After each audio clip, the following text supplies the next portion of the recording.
자, 여러분, 오늘은 여러분과 함께 리포메이션의 말씀을 나누려고 하는데요. 예수님을 만나는 사람들이 있습니다. 여러분, 예수님을 만나면 변화를 받든지 변화를 받지 않는지 그 두 가지 모든 경우가 있습니다. 예수님을 만나도 변하지 않는 사람들이 있는데 여러분 누가 있을까요? 예수님을 만나도 변하지 않는 경우가 있는데 그 사람들은 누구였냐면 어저께 니고데모가 속해 있던 바리새파 사람들도 수도 없이 예수님을 만났지만 변하지 않았습니다. 똑같이 만난다고 해서 변한다는 건 아니에요. 어떤 관계를 누리느냐가 중요한 거예요. 그렇다면 예수님을 만나서 변화를 받은 사람들도 성경 속에 수많은 사람들이 있죠. 누가 있을까요? 대표적으로 아는 사람 우리가 바울 사도도 있을 거고요. 또 베드로도 변화가 됐고요. 예수님을 만나서 이렇게 변화되는 사람들도 있고 변화를 받지 못한 사람들도 있습니다.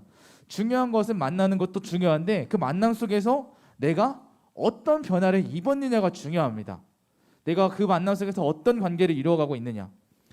그래서 예수님을 만난 사람들에게는요, 여러분 분명하게 나타나는 변화가 있는데 그것이 무엇이냐면 저를 따라오겠습니다. 예배.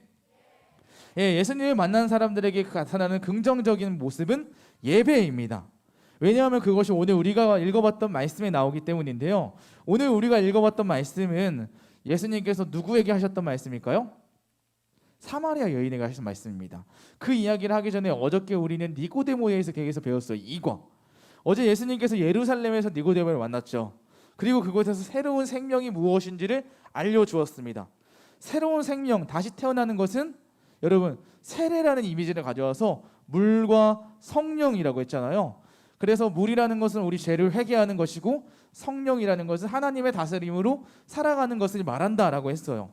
그렇게 하면은 영원한 생명을 얻는다. 회개하고 하나님의 다스림을 받는 것이 하나님 나라에 들어갈 수 있는 자격, 하나님과 함께하는 그 새로운 생명을 얻게 된다. 그래서 생명을 새롭게 하신다는 것은 우리 지금의 생명은 똑같지만 죽음이 기다리고 있었던 죄인의 삶에서 이제는 하나님과 함께 영원한 생명을 누릴 수 있는 이런 새로운 생명을 얻게 되었다는 말씀을 했습니다. 그렇게 하고 나서 예수님께서 며칠 뒤에 이 예루살렘을 떠나서 갈릴리 가나로 가셔야 된다는 거예요. 근데 갈릴리 가나로 가는 때 지도를 보시면 여러분이 갈릴리 가나로 가는 가장 빠른 길은 어떤 길일까요? 직진이죠. 예루살렘부터 갈릴리까지 직진으로 가면 되는 거예요. 그런데 예수님께서는요, 그 직진하지 않고 오히려 돌아서 가세요. 사마리아 수가성을 지나가야겠다라고 하시면서 오히려 더 우회하는 길을 택하는데 오늘 말씀 보면 이렇게 써 있습니다. 4절을 함께 읽어볼까요? 시작. 사마리아를 통과하여야 하겠는지라. 아멘. 예수님께서 이 돌아서 가는 길, 내가 사마리아를 통과해야겠다라고 말씀하는 거예요. 왜 그곳을 통과하려고 하셨을까요? 사실 예수님께서 그곳에 가신 이유가 있습니다. 그것은요, 우물가에 있는 사마리아 여인을 만나기 위해서였어요.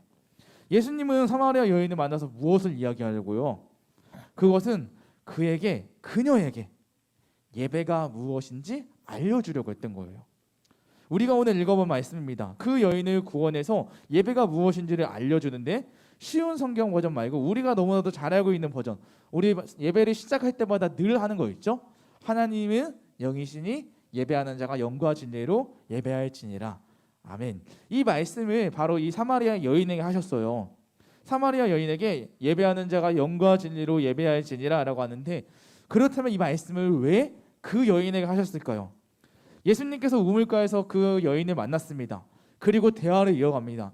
대화를 이어갈 때 그 여인에게 너무나도 잘 아는 것처럼 이 예수님께서 사마리아 여인에게 물 좀 달라고 하죠. 물 좀 주세요. 물 좀 나에게 달라고 했더니 그 여인이 저는 사마리아 사람인데 왜 유대인이 저에게 물을 달라고 하나요? 당신들은 우리와 상종도 하지 않는데 왜 물을 달라고 합니까? 이런 대화를 하다가 이제 이 사마리아 여인이 이 사람이 예수님이 무엇인가 있는 사람인 것 같고 좀 뭔가 대단한 것처럼 느껴서 그때 예수님께 질문을 합니다. 그 질문이 뭐였냐면 이러한 질문이었습니다. 우리 조상들은 이 산에서 예배하는데 유대인들은 예루살렘에서만 예배한다고 하는데요. 그게 맞나요? 라고 물어보는 거예요. 그러니까 이 사마리아 여인은 사마리아 사람이잖아요. 자신들이 살고 있는 이 산에서 예배를 해야 한다고 우리는 알고 있는데 유대인들은 자신들이 있는 예루살렘에서만 예배해야 된다고 하는데 그게 맞나요? 라고 하는 거예요. 생각이 다른 거죠. 그랬더니 예수님께서 이렇게 대답하시는 거예요. 여러분들 우리가 지금 읽어봤던 말씀, 하나님께서는 영이시기 때문에 하나님께 예배하는 사람들은 영과 진리로 예배해야만 하오. 그 사마리아 여인의 질문은 내가 예배를 어디서 드려야 되는지 이 장소에 관한 것이었어요.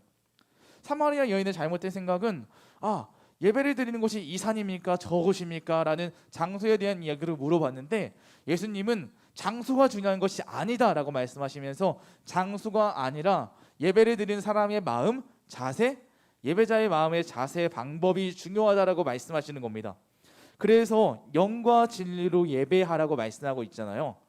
여기서 예수님께서 말씀하시는 영과 진리라는 게 무엇인가라고 했을 때 여러분, 영이라는 것은 무엇이냐면요, 영이라는 것은 하나님의 다스림을 받는 것을 말해요. 곧 성령의 다스림을 받는 것을 말합니다. 영으로 예배드리는 것은 성령 하나님의 다스림을 받으면서 예배를 드리는 것을 말하는 것이고, 그러면 진리라는 게 무엇일까라고 했을 때 진리는 하나님의 말씀, 하나님을 알아가는 것을 가리킵니다. 그래서 곧 예배라고 했을 때 예배라는 것은 하나님이 누구신지에 대한 진정한 알을 바탕으로 하여서 우리의 마음을 다해 예배를 드리는 것입니다. 그래서 예배에서 꼭 필요한 요소는 하나님이 누구신지를 알아가는 것이 필요하고요. 그게 바로 말씀이잖아요. 그리고 내가 주인이 아니고 하나님의 마음으로 우리가 하나님의 말씀으로 하나님의 다스림을 받으면서 예배를 드리는 예배 가운데 나아가는 게 그게 바로 예배입니다. 그래서 하나님이 누구신지를 아는 것과 온 마음으로 우리의 예배, 하나님께 대한 경배를 표현하는 것이 바로 예배인데요.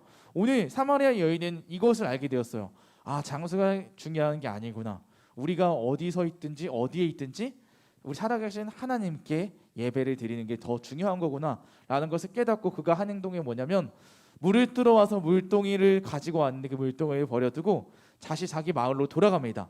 여러분, 자기 마을이라고 하는 것은 왜 돌아갔냐면 여기서 큰 의미가 뭐냐면요, 사실 이 사마리아 여인은 대낮에 물을 떨어왔거든요. 대낮에 왔다는 것은 뜨겁기 때문에 사람들이 물을 들어오지 않아요. 그래서 사마리아 여인은 왜 그때 물을 들어왔냐면 사람들을 볼 수가 없었어요. 부끄러웠고 그가 행했던 행동들이 있기 때문이에요.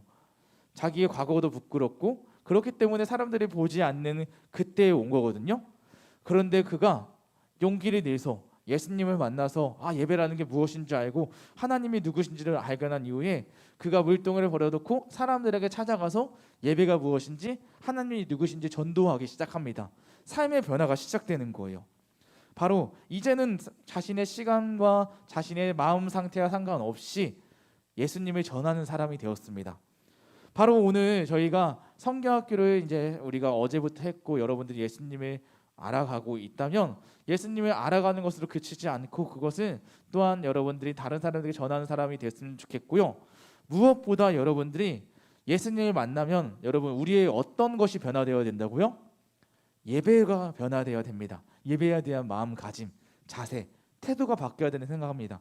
오늘 사마리아 여인이 예배의 장소가 중요한 게 아니라 방법이 중요한 것이라고 알게 된 것처럼 여러분들도 이제부터는 우리가 예배 가운데 나아갈 때 진짜 온 마음과 하나님을 경외하고 하나님의 다스림을 받으면서 예배 가운데 나아가는 저와 여러분들이 되었으면 좋겠어요.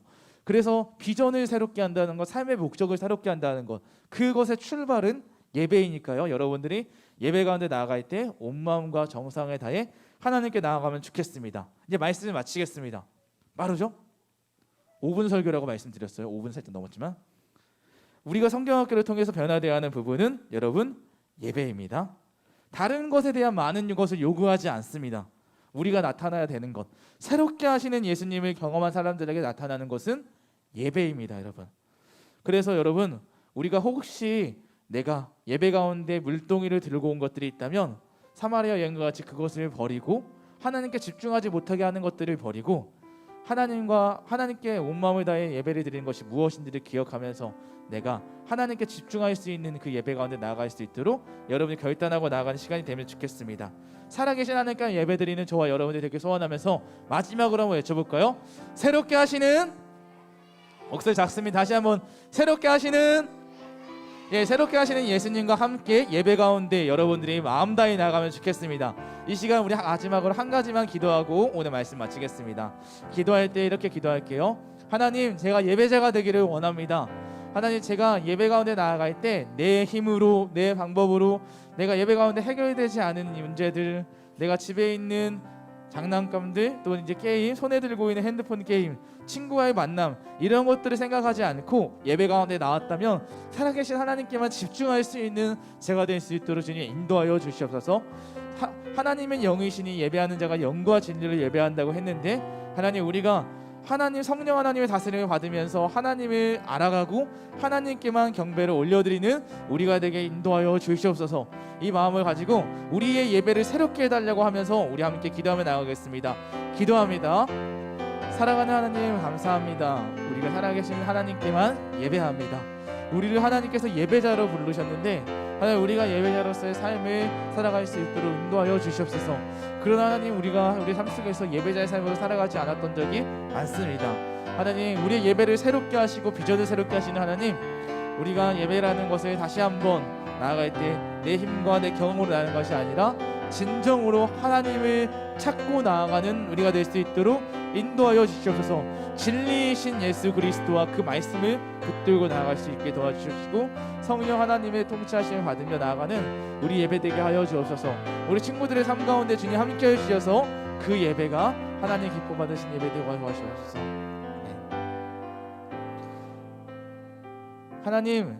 하나님께서 우리를 예배자로 부르셨습니다. 하나님께서 우리를 창조하신 이유는 하나님을 찬양하기 위함, 찬송하기 위함이라고 하셨습니다. 하나님 우리가 하나님을 높이고 그분을 즐거워하는 삶 될 수 있도록 인도하여 주시옵소서. 하지만 하나님 우리가 너무나도 세상 가운데 재미있는 것이 많아서 하나님께 집중하지 못할 때가 많이 있습니다. 자리에는 앉아있지만 다른 생각을 할 때도 많습니다. 하나님 그렇게 우리가 예배 가운데 나왔다면 이제는 다시 예배를 새롭게 드리기 원합니다. 살아계신 하나님께 진리의 말씀을 붙들고 진리이신 예수 그리스도를 찾는 예배가 되게 도와주십시고 우리가 하나님의 다스리심을 받으며 나아가는 우리 예배가 될 수 있도록 주님 함께하여 주시옵소서. 그래서 하나님께서 찾으시는 예배자가 바로 우리가 되게 인도하여 주시옵소서. 우리가 예배자가 되기를 소원하며 우리를 예배자로 부르신 하나님께 감사드리며 이 모든 말씀 너무도 사랑하시는 예수 그리스도의 이름으로 기도드립니다. 아멘.